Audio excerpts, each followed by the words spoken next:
नमस्कार। आकाशवाणी जयपुर अजमेर से प्रस्तुत हैं प्रादेशिक समाचार।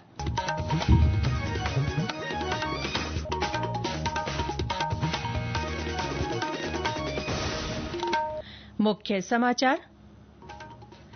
प्रदेश में 50 से अधिक विद्यार्थियों वाले कोचिंग संस्थानों को कानूनी दायरे में लाया जाएगा। राज्य मंत्रिमंडल की बैठक में कई अहम फैसले लिए गए। राष्ट्रीय लोक अदालत के तहत प्रदेश में 43 लाख से अधिक मामलों का राजीनामे से निस्तारण। श्रम मंत्रालय ने श्रमिकों से ई श्रम पोर्टल पर पंजीकरण करवाने का आग्रह किया। और ICC champions trophy cricket final मुकाबले में आज भारत और न्यूजीलैंड आमने सामने।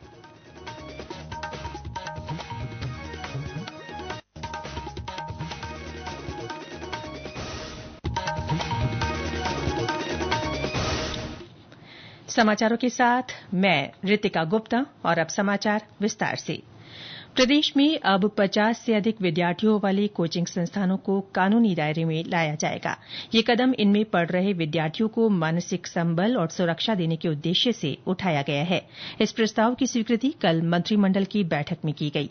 मुख्यमंत्री भजनलाल शर्मा की अध्यक्षता में हुई इस बैठक के निर्णयों की जानकारी उप मुख्यमंत्री डॉ प्रेमचंद बैरवा और संसदीय कार्य मंत्री जोगाराम पटेल ने कल शाम मीडिया को दी। डॉ बैरवा ने बताया कि कोचिंग संस्थानों पर प्रभावी नियंत्रण के लिए Rajasthan coaching institutes control and regulation authority का गठन किया जाएगा। हर कोचिंग संस्थान को रजिस्ट्रेशन करवाना अनिवार्य होगा। उप मुख्यमंत्री ने बताया कि केंद्र सरकार की तर्ज पर राज्य सरकार के कर्मचारियों को 1 जनवरी से बढ़ी हुई ग्रेच्युटी का लाभ दिया जाएगा। उल्लेखनीय है कि राज्य सरकार ने पूर्व में ही केंद्र सरकार के अनुरूप रिटायरमेंट ग्रेच्युटी अथवा डेथ ग्रेच्युटी की अधिकतम सीमा 20 लाख से बढ़ाकर 25 लाख कर दी गई। मंत्रिमंडल के इस राजस्थान के स्वेच्छाया ग्रामीण शिक्षा सेवा नियम 2010 RVREL के अंतर्गत नियुक्त शिक्षकों के पदनाम प्राध्यापक के स्थान पर सहआचार्य और सहआचार्य एवं आचार्य किए जाने संबंधी संशोधन का मंत्रिमंडल की बैठक में अनुमोदन किया गया। संसदीय कार्य मंत्री ने बताया कि मंत्रिमंडल की ओर से राज्य कौशल नीति का अनुमोदन किया गया है। इसके तहत औद्योगिक क्षेत्रों की मांग के अनुसार युवाओं को प्रशिक्षित किया जाएगा। इस नीति के माध्यम से आईटीआई को उन्नत कौशल केंद्रों के रूप में विकसित किया जाएगा। उन्होंने बताया कि राज्य सरकार के सभी कार्यालयों में दिव्यांगजन के लिए समान अवसर नीति लागू होगी। श्री पटेल ने कहा कि प्रदेश में अक्षय ऊर्जा उत्पादन को बढ़ावा देने और स्थानीय स्तर पर रोजगार सृजन के लिए परियोजनाओं को सशर्त भूमि आवंटन किया जाएगा।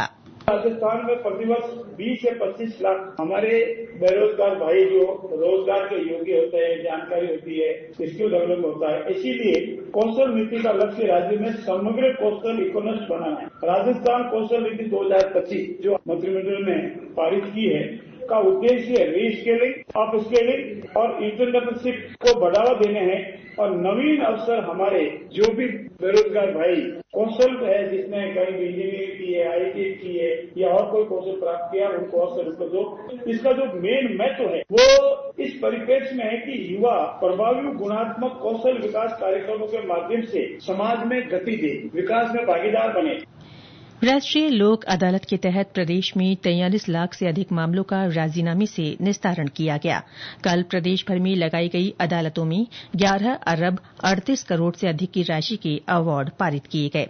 इस साल की पहली लोक अदालत का आयोजन राजस्थान उच्च न्यायालय की जोधपुर और जयपुर पीठ की सभी जिला और मजिस्ट्रेट अदालतों, अधिकरणों, आयोगों, उपभोक्ता मंच और राजस्व न्यायालय में किया गया। पिछली बार की तुलना में इस बार लोक अदालतों में 2,45,000 से अधिक मुकदमे निस्तारित किए गए।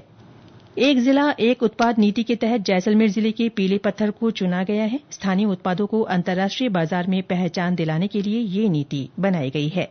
जिला उद्योग केंद्र की महाप्रबंधक संतोष कुमारी ने बताया कि पीले पत्थर के उद्योग से जुड़े व्यापारियों को अनुदान दिया जाएगा। ओडीओपी पॉलिसी के अंतर्गत जो भी यूनिट्स न्यू लगेंगी अपने येलो मार्बल में या येलो स्टोन में, मान लो कि नई यूनिट से कोई एस्टेब्लिश करना चाह रहा है, तो ये micro industry and small industries में ये बेनिफिट उनको दिए जाएंगे। इसमें है कि टोटल प्रोजेक्ट कॉस्ट का 15% या फिर 20 लाख रुपए तक। जो भी कम होगा माइक्रो इंडस्ट्रीज को मार्जिन मनी के रूप में दिया जाएगा। बात करें स्मॉल इंडस्ट्रीज की, तो स्मॉल इंडस्ट्रीज में टोटल प्रोजेक्ट कॉस्ट का 20% या फिर 15 लाख, जो भी कम हो वो एक नई यूनिट लगाने पर एंटरप्रेन्योर को इसका लाभ दिया जाएगा। ये समाचार आकाशवाणी जयपुर अजमेर से प्रसारित किए जा रहे हैं। प्रादेशिक समाचार बुलेटिन आप हमारे एक्स हैंडल @AIRnews_जयपुर, YouTube channel Rajasthan AIR news और फेसबुक AIR न्यूज राजस्थान पर भी सुन सकते हैं। श्रम मंत्रालय ने श्रमिकों से आयुष्मान भारत प्रधानमंत्री जन आरोग्य योजना का लाभ उठाने का आग्रह किया है। इसके लिए ई श्रम पोर्टल पर पंजीकरण करना होगा। ये योजना देश के 31,000 से अधिक सार्वजनिक और निजी अस्पतालों में स्वास्थ्य देखभाल सेवाओं के लिए प्रति परिवार सालाना 5 लाख रुपए का कवरेज देती है। देश की अर्थव्यवस्था में गिग और ऑनलाइन प्लेटफॉर्म से नौकरी प्राप्त करने वाले श्रमिकों के योगदान को देखते हुए केंद्रीय बजट में ई श्रम पोर्टल पर इनका पंजीकरण करने, पहचान पत्र जारी करने और स्वास्थ्य देखभाल का प्रावधान किया गया है।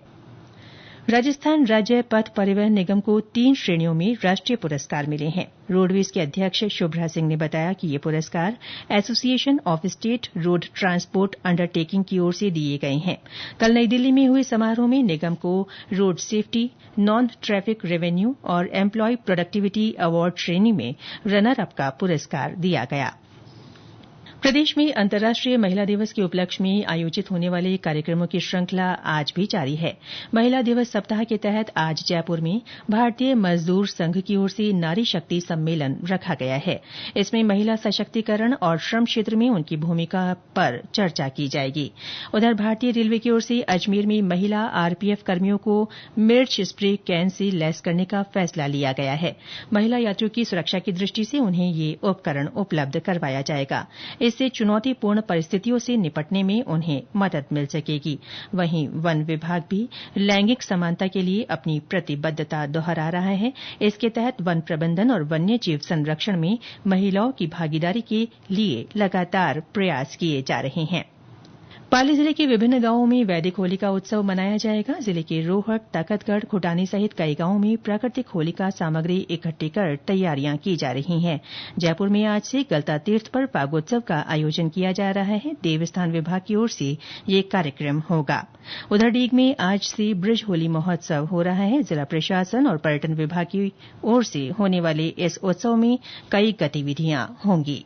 जल महलों के विश्व प्रसिद्ध रंगीन फव्वारों की इंद्रधनुषी छटा को देखने के लिए देश और विदेश से पर्यटक यहां पधार रहे हैं। सुबह 10 बजे से मेला मैदान डीग में मेहंदी, रंगोली, चित्रकला और मूंछ प्रतियोगिता में हिस्सा लेने के लिए जिले के बच्चे, बूढ़े और जवान तैयारियों में जुटे हैं। शाम के समय कल्चरल इवनिंग का भी आयोजन किया जाना है, जिसमें राजस्थानी कलाकारों द्वारा गायन और नृत्य की प्रस्तुतियां दी जाएंगी। जिला प्रशासन द्वारा जल महलों में सुरक्षा की ओर से चाक चौबंद व्यवस्था की गई है। आरसू शर्मा, आकाशवाणी समाचार, डी।